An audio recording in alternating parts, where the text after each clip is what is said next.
নমস্কাৰ মই আজি নৱম শ্ৰেণীৰ গণিত বিষয়ৰ 4.3 এক্সাৰসাইজটো লৈ আহিছোঁ আৰু এই 4.3 এক্সাৰসাইজটোত আছে আমাৰ লেখ অংকন কৰা আৰু কিছুমান ধৰণৰ মেথছ আছে গতিকে একেবাৰে ইজি মেথছ গতিকে মই সেইটো আজি আলোচনা কৰিম বলক আহক ভিডিঅ'টো আৰম্ভ কৰোঁ গতিকে প্ৰথম আমাৰ যেটো নম্বৰ 1 আছে লেখ অংকন কৰা তাত নম্বৰ 1 আছে যে x + y = 4 এইটো সমীকৰণ দিয়া আছে আমি এই সমীকৰণটোৰ পৰা আমি লেখ অংকন কৰিব লাগে গতিকে এনেকুৱা যিকোনো মেথছে হওক যে সমীকৰণ এটা দিয়া থাকিলে আমি তাৰ পৰা লেখ অংকন কৰিব লাগে গতিকে একেই মেথড সকলবিলাক গতিকে প্ৰথম আমি ইয়াৰে x বা y যিকোনো ভ্যালু এটা বহুৱাই ইয়াৰে আমি আনটো ভ্যালু আমি উলিয়াই এনেকৈ তিনিটা মিনিমাম মান উলিয়াব লাগিব মানে সমাধান উলিয়াব লাগিব তাৰ পিছত আমি এই সমাধানটো আমি লেখত বহুৱাব লাগিব গতিকে প্ৰথম আমি যে x বা y যিকোনো হ'ব গতিকে মই x ৰে লৈছো ফাৰ্স্ট যে x = 1 হবে যিকোনো হ'ব আমি গতিকে ইয়াতে x ৰ ঠাইত 1 + y = 4 তাৰ পিছত y = 4 - 1 হ'ব = কি হ'ব আমাৰ 3 গতিকে এটা মান পাব আমি নেক্সট x = 2 হবে 2 + y = 4 ইয়াৰ পৰা y = 4 - 2 = হ'ব আমাৰ 2 এইদৰে মই এটা মাইনাস মান লওঁ x = -1 হবে -1 + y = 4 গতিকে y = হ'ব আমাৰ 4 - 2 এফালে গ'লে প্লাস গতিকে 4 + 1 = 5 গতিকে আমি ইয়াতে তিনিটা মান পালো কি মান পালো আমি ইয়াতে আমি এখন টেবুল বনাই পেলাই মই সাইডত ঠাই আছে কাৰণ সাইডত লিখি দিছো তোমালোকে তলত লিখিব পাৰিবা গতিকে ইয়াৰ টেবুল এখন হ'ব ইয়াতে x আৰু y x আমি ফার্স্ট মান পাইছিলো 1 y ভ্যালু পাইছো আমি 3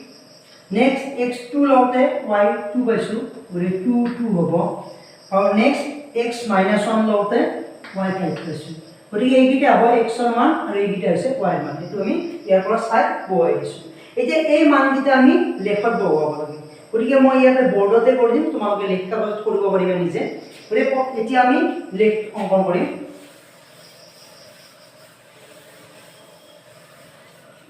গতিকে একেবাৰে ইজিলে প্ৰথম আমি দুটা অক্ষ লাগিব আমাক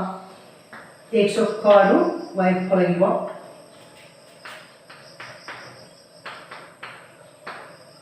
তাৰপিছত ইয়াতে মই যেহেতু আমাৰ গ্ৰাফ পেপাৰ ইউজ কৰা নাই সেইকাৰণে মই 1 2 3 কৰি লিখি দিম 1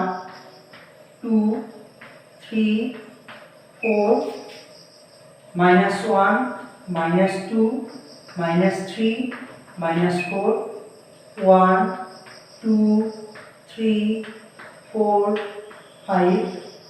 -1 -2 -3 -4 -5 গতিকে এইটো গ্ৰাফত ৰাখিলে বেছি ইজি পাবা তোমালোকে কিন্তু মই ইয়াত বৰ্ড কৰি দিছো কথা নাই একো গতিকে তোমালোকৰ প্ৰথম মান আছে আমাৰ x1 y3 মানে বিন্দুটো হ'ব আমাৰ ক'ব গ'লে 1, 3 নেক্সট বিন্দুটো 2 2 আৰু লাষ্টৰ বিন্দুটো আছে আমাৰ -1, 5 ইয়াতে সদায় মনত ৰাখিবা প্ৰথম আমাৰ x ৰ মান দ্বিতীয়টো y ৰ মান গতিকে আমি সেইমতে বহাব লাগিব যদি উল্টা কৰি দিও আমাৰ লেখটো ভুল হৈ যাব গতিকে প্ৰথম বিন্দু আছে আমাৰ 1 3 গতিকে 1 উপৰ ফালে 3 গতিকে এনেকৈ দিছো মই গতিকে এইটো হ'ব আমাৰ 1, 3 বিন্দু নেক্সটটো আছে আমাৰ 2 2 গতিকে এইফালে 2 উপৰ ফালে 2 গতিকে এইটো বিন্দু হৈ যাব আমাৰ 2, 2 আৰু নেক্সট আছে -1, 5 গতিকে -1 হলে এইফালে 5 হলে উপৰ ফালে হ'ব আমাৰ গতিকে এনেকৈ চালে মানে এইটো হ'ব -1, 5 তাৰপিছত আমাৰ বিন্দুকেইটা বহুৱা হ'ল এতিয়া লাষ্ট টাইম কৰিব লাগিব আমি কি বিন্দুকেইটা সংযোগ কৰি দিব লাগিব গতিকে দীঘল হলে কথা নাই বিন্দুকেইটা পাৰ হৈ যাব লাগিব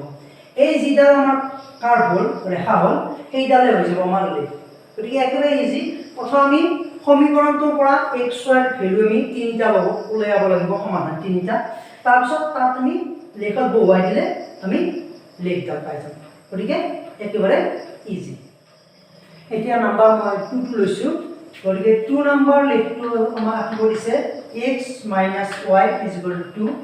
গতিকে একেদৰে একৰ নিচিনা গতিকে এই প্ৰথম x ৰ মানটো বা y মানটো আমি বহুৱাই ইয়াৰে আনটো মান উলিয়াব লাগিব গতিকে ইয়াতে মই এটা ইজি কৰিব পাৰো কি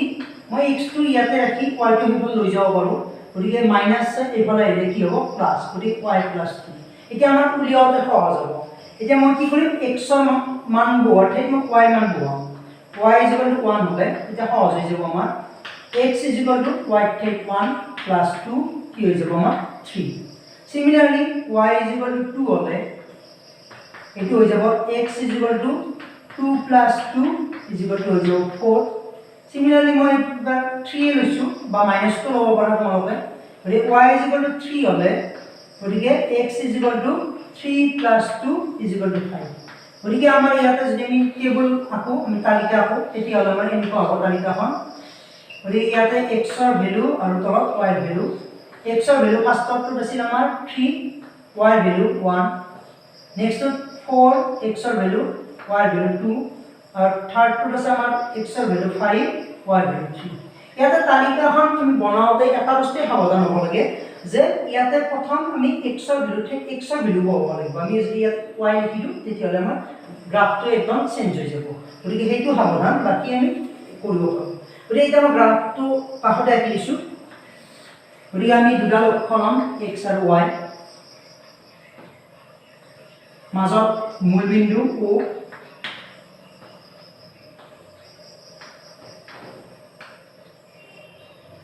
গতিকে এতিয়া আমি যদি বিন্দুবিলাক চাও প্ৰথম 3 1 নেক্সট বিন্দু আছে 4 2 আৰু থাৰ্ড বিন্দু আছে 5 3 গতিকে এই তিনটা আমি বিন্দু পাব লাগে প্ৰথম 3 1 গতিকে প্ৰথম আমি 1 2 3 4 লিখিলো 1 2 3 4 5 1 2 3 4 5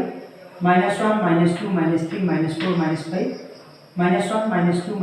-4 -3 গতিকে ইয়াত মই লিখা নাই কিন্তু এনে ভাবি লৈছো প্ৰথম আছে 3 1 গতিকে এইফালে আমি 3 আৰু ওপৰফালে আমি 1 যাব লাগিব গতিকে এটো যদি মই ৰাখো এটো ইয়াত হৈ যাব এটো হ'ব 3 1 3 1 নেক্সট আছে আমাৰ 4 2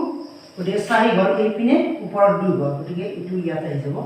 এইখিনি আহিব গতিকে মই এটা কাম কৰো এইখিনি অলপ সাইড লিখি দিও 3 1 এটো হৈ যাব আমাৰ 4 2 আৰু তাৰ পিছত আছে 5 3 গতিকে 5 ওপৰত আহি যাব 3 গতিকে ইয়াতে ইমান মান হ'ব ইয়াতে 5 3 গতিকে আমি ইয়াতে আকতে এটা বস্তু চাব লাগে যে ইয়াতে যাতে অলপ বেছি মানে খোৱা হৈ নহয় বা দেখাত অস্পষ্ট নহয় সেইটো বস্তু অলপ চাব লাগে পৰিষ্কাৰ হ'লে ভাল গতিকে এতিয়া আমি এই তিনিটা বিন্দু যদি লগাই দিওঁ যিডাল আঁকি দিম ৰেখা এইডাল হৈ যাব আমাৰ লেখ গতিকে আমাৰ লেখ হৈ গ'ল গতিকে একেবাৰে ইজি প্ৰথম আমি x y ভ্যালুবিলাক উলিয়াই তিনিটা ভ্যালু উলিয়ালে হ'ব গতিকে উলিয়াই আমি গ্ৰাফত বহাই দিলে সেইটো হৈ যাব আমাৰ এই সমীকৰণটো লেখ এটা বাকি দুটা আছে গতিকে তোমালোকে নিজে ট্ৰাই কৰিবা যদি কিবা থাকে তাৰ কোৱেশ্চন তেতিয়া হলে মোক কমেন্ট বক্সত দিবা যদি কিবা নোৱাৰা থাকে তাৰপিছত এবাৰ নাম্বাৰ 2 টা আইছো মই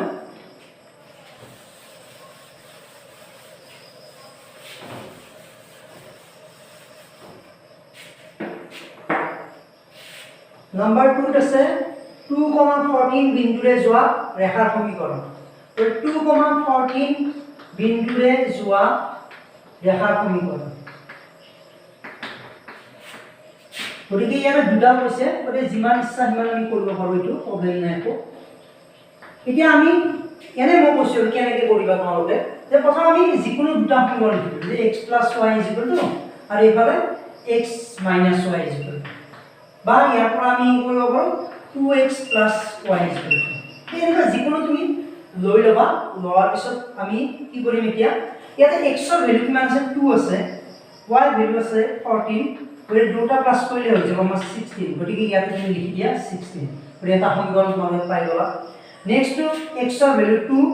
y ৰ ভ্যালু 14 মাইনাস কৰিলে কিমান হ'ব -12 গতিকে এইটো হৈ যাব এটা সমীকৰণ তাৰপিছত নেক্সট x ৰ ভ্যালু 2 * 2 + 14 গতিকে 2 2 4 4 আৰু 14 যোগ কৰিলে হৈ যাব 18 গতিকে হ'ব এইটো 18 গতিকে এনেকৈ তোমালোকে যিকোনো সমীকৰণ উলিয়াব পাৰা যদি মই y - x লিখো তেতিয়া হলে কি হ'ব y ৰ ভ্যালু 14 - 2 14 ৰ পৰা 2 গলে 12 এনেকুৱা হয় বা তোমালোকে এনেকৈ কৰিব পাৰা যে 3x - y এনেকৈ চাব পাৰা 3x হলে 3 2 6 আৰু এফালে -14 গতিকে -8 হৈ যাব গতিকে এনেকৈ তোমালোকে যিকোনো সমীকৰণ বনাব পাৰা এটা বিন্দু দিয়া থাকিলে তোমালোকে এনে প্ৰথমে এটা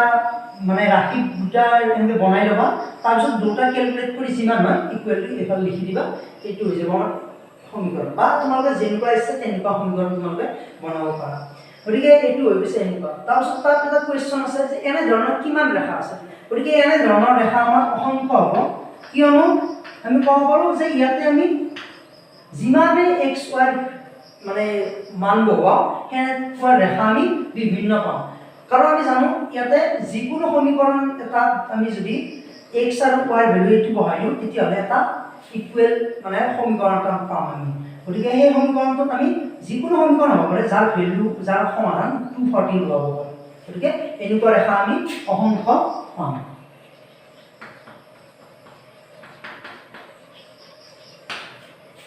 গতিকে এতিয়া মই নেক্সট থাৰ্ড নম্বৰত আহিছো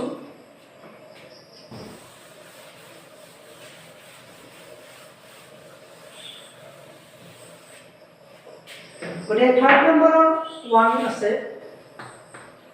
যে 3,4 যেটো বিন্দু আছে সেই বিন্দুটো দিয়া আছে 3y ax + 7 এই সমীকৰণটো ৰেখাডালৰ ওপৰত আছে বুলি কৈছে গতিকে এই সমীকৰণটো ৰেখাডালৰ ওপৰত এই বিন্দুটো আছে আমি ইয়াৰ পৰা এৰ ভ্যালুটো আমি উলিয়াব লাগে এটা একেবাৰে ইজি যদি এই সমীকৰণটো ৰেখাডালৰ ওপৰত যদি এইটো বিন্দু আছে মানে এই বিন্দুটো এই ৰেখাডালৰ সমীকৰণটো সমাধান হ'ব এটা সমাধান হ'লে আমি x ৰ ভ্যালু 3 আৰু y ৰ ভ্যালু আমি 4 আমি ইয়াতে বহাব পাৰিম গতিকে y ৰ ভ্যালু আমি ইয়াতে নেক্সট টু y ৰ ভ্যালুটো চাইডৰ পৰা তোমালোকে উল্টা নকৰিবা এটো y ৰ ভ্যালু 4 আৰু x ৰ ভ্যালু 3 তো বহাই দিলো তাৰপিছত কি হৈ গ'ল 3 * 4 12 এটো 3a হ'ব + 7 যদি আমি 3a টো তাত ৰাখি থওঁ তেতিয়াহ'লে ইয়াতে হৈ যাব 12 - 7 হ'ব 5 3a ইয়াৰ পৰা যদি আমাক a ভ্যালুটো লাগে তেতিয়াহ'লে ইয়াৰ লগত 3 ইনটু হৈ আছে গতিকে এইফালে আহিলে ডিভাইড গতিকে आंसर হৈ যাব আমাৰ 5/3 এই একেবাৰে ইজি যদি কয় যে এটা বিন্দু এটা ৰেখাৰ ওপৰত আছে তেতিয়াহ'লে জানিব লাগিব আমি এই বিন্দুটো সেই ৰেখাডালৰ সমাধান হ'ব গতিকে ইয়াতে x ৰ ভ্যালু 3 y ৰ ভ্যালু 4 ইয়াতে আমি যদি বহাই দিওঁ তেতিয়াহ'লে আমি ইয়াত a ৰ মানটো পাই যাম গতিকে একেবাৰে ইজি এবাৰ মই 3 সেকেন্ড লৈছো নাম্বাৰ 2 ইয়াতে আগৰ নিচিনা একটো নিচিনা আছে যে 4x + y = 6 এই ৰেখাডালৰ ওপৰত p4 বিন্দুটো আছে আমি ইয়াৰ পৰা p ভ্যালুটো বহাব লাগে গতিকে আগৰ নিচিনা ইয়াতে x ৰ ভ্যালু হ'ব p গতিকে 4 আমি p লিখিব পাৰো প্লাস y ভ্যালু হ'ব 4 গতিকে 4 বহাই দিও = 6 ইয়াৰ পৰা 4p আমি ৰাখি থওঁ 4 টো এইফালে লৈ যাওঁ গতিকে 6 - 4 = হৈ যাব আমাৰ 2 গতিকে 4p = 2 পালো ইয়াৰ পৰা যদি p ৰ ভ্যালু লাগে তেতিয়া 4 টো পূৰণ হৈ আছে গতিকে এইফালে আহিলে হৰণ এইটো আমি লিখিব পাৰো নাইবা যদি আমি সৰল কৰি দিও কাটাকাটি কৰো তে 2 * 2 2 * 4 গতিকে এইটো আমি পাই যাম p ভ্যালু গতিকে একেবাৰে সহজ ইয়াতে p হ'ব x ৰ মান আৰু 4 হ'ব y ৰ মান গতিকে এইটো আমি বহাই দিলে ইয়াতে p ৰ মানটো পাই যাম আৰু তোমালোকে এইদৰে এনেকুৱা মেথছ বিলাক যি আছে সেইবিলাক তোমালোকে ট্ৰাই কৰিব পাৰা আৰু মই পাৰিলে ইয়াৰ পিছত আৰু ইয়াৰ এটা ভিডিও বনালে এই বাকি যি ৰৈ গৈছে তাৰ মই কৰিবলৈ চেষ্টা কৰিম গতিকে তোমালোকে যদি ভিডিওটো পাইছা লাইক কৰিবা কমেন্ট কৰিবা আৰু মোৰ ভিডিওবোৰ চাবলৈ মোৰ চেনেলটো সাবস্ক্ৰাইব কৰিবলৈ নকৰিবা আজিলৈ ইমানে নমস্কাৰ